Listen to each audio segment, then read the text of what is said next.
Hi everyone, my name is Keith. I'm a machine expert with USACLEAN for 12 years, and this is the Kent C-4 carpet extractor.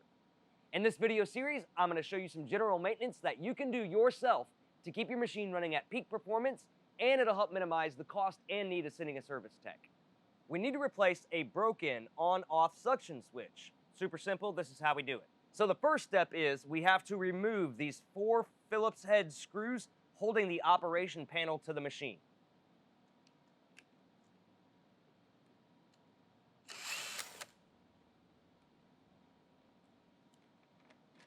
Just like that. Now that we have the wires exposed to the switch, what we're going to do is go ahead and remove the butt connectors.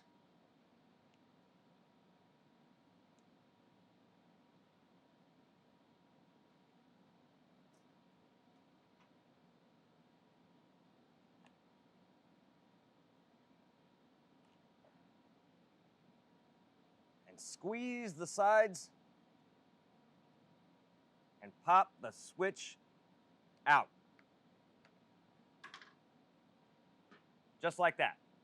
Take your new switch, just reverse the steps, install it, make sure it clips in, and plug your butt connectors back on.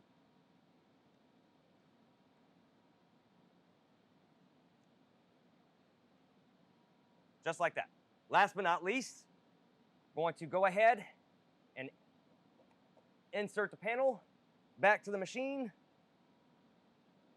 and tighten down the 4 screws that we took out.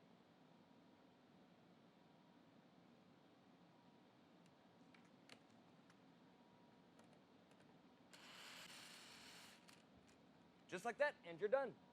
Once again, my name is Keith. For all the parts listed in today's video, plus thousands of diagrams and how-to repair guides, be sure to click the link in the description below or visit us on the web at USACLEAN.com. Now, if you liked what you watched, go ahead and hit that like button and subscribe for future videos. Remember to always stay safe, and thanks for watching.